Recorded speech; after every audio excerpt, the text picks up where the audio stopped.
Saudi আরবে food ডেলিভারিতে যারা কাজ করে কেউ মাসে ৬,০০০ রিয়াল কামায়, আবার কেউ ১৫০০ রিয়ালও কামাতে পারে না। আবার কেউ বাংলাদেশ থেকে ভিসা নিয়ে আসার পর ১৫ দিনেই লাইসেন্স হয়ে যায়, আবার অনেকের ৩ মাসেও লাইসেন্স হয় না। কি তার কারণ? সৌদি আরবে ফুড ডেলিভারিতে মূলত মাসে কিরকম আয় করা যায়, আজকের এই ভিডিওতে আমি আপনাদেরকে বিস্তারিত জানিয়ে দেওয়ার চেষ্টা করব। আসসালামু আলাইকুম ওয়া রাহমাতুল্লাহি ওয়া বারাকাতুহু। ভিডিও শুরুতেই আমি আপনাদেরকে যে বিষয়টি জানিয়ে দিব তা হলো ফুড ডেলিভারি কোম্পানিতে কিন্তু সরাসরি সেই কোম্পানিতেই কাফালা হয়ে কাজ করা যায় না। যেমন ধরুন সৌদি আরবে প্রসিদ্ধ নিবন্ধিত যে সকল কোম্পানিগুলো আছে তার মধ্যে অন্যতম হলো হাঙ্গারি স্টেশন, জাহেজ, মারসুল, নিনজা, টুয়ু, নুন বা এই ধরনের বিভিন্ন কোম্পানি আছে। আপনি কিন্তু সরাসরি নুন কোম্পানিতে কাফালা হয়ে কাজ করবেন বিষয়টা এরকম না, অথবা হাঙ্গারি স্টেশন কোম্পানিতে সরাসরি কাফালা হবেন সেটা আপনার পক্ষে কখনোই সম্ভব হবে না। তো আমরা শুরুতেই বুঝে গেলাম আপনি সৌদি আরবের ভিতর থেকে যদি কাফালা হন অথবা বাংলাদেশ থেকে আপনি যদি ভিসা নিয়ে এসে আপনি যদি মাথায় রাখেন আমি হাঙ্গারি স্টেশনেই কাজ করব অথবা আমি নুন কোম্পানিতে কাফালা হয়ে কাজ করব, সেটা কিন্তু কখনোই কথার সাথে কাজের মিল থাকবে না। তাই ফুড ডেলিভারিতে কাজ করার আগে অবশ্যই যে বিষয়টা মাথায় রাখবেন তা হলো আপনাকে অবশ্যই থার্ড পার্টি কোনো কোম্পানিতে কাফালা হতে হবে। যেমন ধরুন আমি যেই কোম্পানিতে কাজ করি বা যেই কোম্পানির ভিসা দিয়ে বাংলাদেশ থেকে লোক আনি তারা কিন্তু কোনোটাই নুন কোম্পানি না, কোনোটাই হাঙ্গারি স্টেশন কোম্পানি না। আমাদের নিজস্ব একটা কোম্পানি আছে, আমাদের কোম্পানিতে লোকগুলোকে কাফালা করি, তারপর হাঙ্গারি স্টেশন কোম্পানি বা নুন কোম্পানি বা জাহেজ কোম্পানি যে কোনো কোম্পানি হোক তাদের সাথে আমরা একটা এগ্রিমেন্ট করি যে আমাদের কাছে লোক আছে, আমাদের কাছে বাইক আছে, আমাদের কাছে লাইসেন্স সহ রাইডার আছে, আমরা তোমাদের সাথে আক্ট করতে চাই। বিভিন্ন কোম্পানির বিভিন্ন ধরনের আক্ট থাকে, সেই আক্ট মেনে আমরা যখন তাদের সাথে কন্ট্যাক্ট করি তারা আমাদেরকে আইডি দেয়, তারপরে আমি আপনাদেরকে দিয়ে অথবা আমার কোম্পানিতে যারা কাফালা হয় তাদেরকে দিয়ে সেভাবেই কাজ করাই। এই গেল প্রথম বিষয়। দ্বিতীয় যে বিষয়টি তা হলো যে ফুড ডেলিভারি কোম্পানিতে মূলত কত টাকা কাজ করা যায়। সাধারণত সবচেয়ে বেশি যে কোম্পানিতে তলব আসে সেটা হলো হাঙ্গারি স্টেশন কোম্পানি।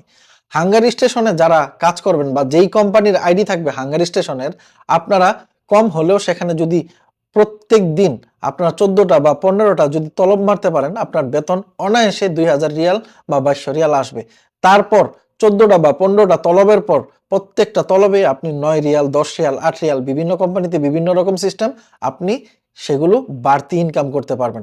অর্থাৎ ধরা যাক যেই কোম্পানির হাঙ্গারি স্টেশনের আইডি আছে, আপনি যদি এমন কোম্পানিতে কাফালা হয়ে কাজ করেন তবে আপনি যদি প্রত্যেক দিন ১০ থেকে ১২ ঘন্টা কাজ করেন আপনি অনায়াসে ২,০০০ রিয়াল কামাই করতে পারবেন। বাকিটা আপনার রিজিকের উপর নির্ভর করবে। প্রিয় দর্শক, এখন কথা হলো কেউ ফুড ডেলিভারি কোম্পানিতে কম টাকা কামায়, কেউ বা অনেক বেশি টাকা কামায়। কিভাবে তা সম্ভব? গুরুত্বপূর্ণ এই প্রশ্নের উত্তরটি দেওয়ার আগে অবশ্যই আপনি ভিডিওটি বন্ধুদের সাথে শেয়ার করবেন এবং কারো যদি ফুড ডেলিভারি কোম্পানির ভিসা লাগে তবে স্ক্রিনে দেওয়া যেই নাম্বার আছে এই নাম্বারে আমার ভাগিনার সাথে যোগাযোগ করে আপনারা বাংলাদেশ থেকে চাইলে ফুড ডেলিভারি কোম্পানিতে আসতে পারেন। সেই প্রশ্নের উত্তর হলো প্রতিটা কোম্পানি সমান না। যে কোম্পানির ম্যানেজমেন্ট ভালো সেই কোম্পানির রাইডাররা তত স্বাচ্ছন্দ্যভাবে কাজ করতে পারে। যে কোম্পানির ম্যানেজমেন্ট ভালো না তাদের দ্বারা কোম্পানি বেশি দিন টিকেও না।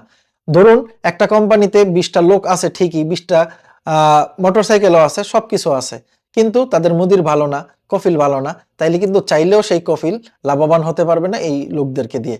আবার কিছু কোম্পানিতে মনে করেন মুদির ভালো, ম্যানেজমেন্ট ভালো, সবকিছু ভালো, রাইডাররা তখন তত স্বাচ্ছন্দ্যভাবে কাজ করতে পারে।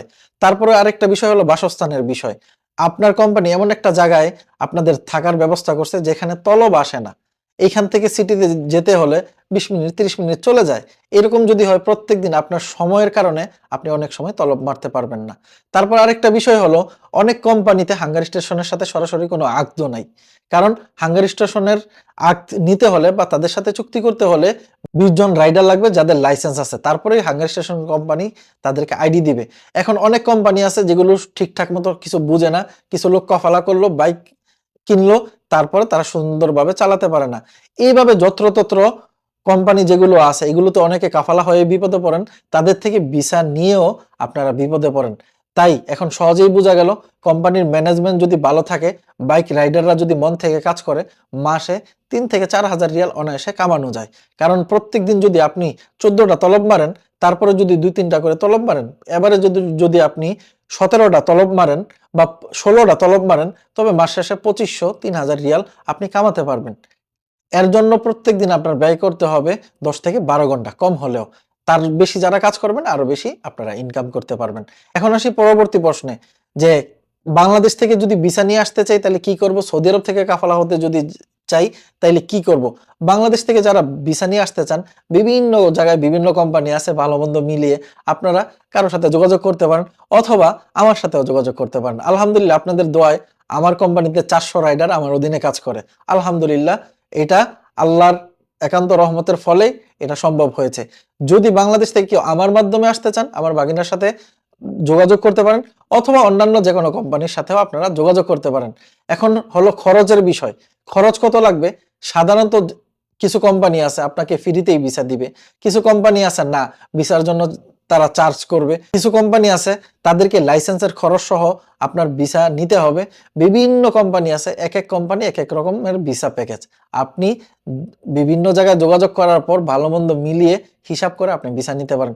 অনেকেই আছে যে শুধুমাত্র আপনাকে ভিসা দিবে, এয়ারপোর্ট আসার পর আপনার সাথে আর কোনো যোগাযোগও করবে না। এরকম যদি হয় তাহলে এটা আপনার কপাল মন্দ। আবার অনেক কোম্পানি আছে যারা আমাদের মতো কোম্পানি, তারা আপনার সকল দায়িত্ব নিবে। আপনি যতদিন না লাইসেন্স পাবেন, থাকা খাওয়া সবকিছুর ব্যবস্থা করবে। আমার মতে 2 পয়সা যদি আপনার বেশিও খরচ হয়, তবে যারা ওয়েল ম্যানেজড কোম্পানি তাদের সাথে আপনারা যোগাযোগ করতে পারেন। আর সৌদি আরব থেকে যারা নাকি আপনারা কাফালা হবেন, সাধারণত প্রত্যেকটা কোম্পানি চায় প্রত্যেকটা লোকের বেশি বেশি আকামার মেয়াদ থাকুক। 3 মাসের উপর মেয়াদ থাকুক, 4 মাস, 5 মাস, 1 বছর মেয়াদ থাকুক। যত বেশি আপনার মেয়াদ থাকবে, আপনার আকামার খরচ কোম্পানির উপর তত কম আসবে। তাই অনেক কোম্পানি আছে এক্সপায়ার লোকও নেয়, কিন্তু এই সংখ্যা খুবই কম। বেশিরভাগ ক্ষেত্রেই দেখা গেছে যাদের আকামা কমপক্ষে 3 মাস মেয়াদ থাকে, তাদের কাফালাই কোম্পানি করিয়ে নেয়। কাফালা করানোর পর কোম্পানি পরবর্তী যেই কাজটা করে সেটা হলো যে আপনার লাইসেন্সের জন্য তদারকি করা।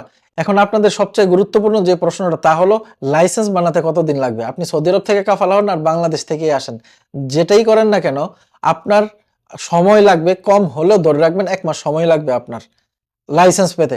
কারণ আপনি কোম্পানিতে কাফালা হওয়ার পর সর্বপ্রথম কফিল বা যারা মুদির থাকে তারা যে কাজটা করে, আপনার বাইকের লাইসেন্সের জন্য অ্যাপয়েন্টমেন্ট নিতে হয়।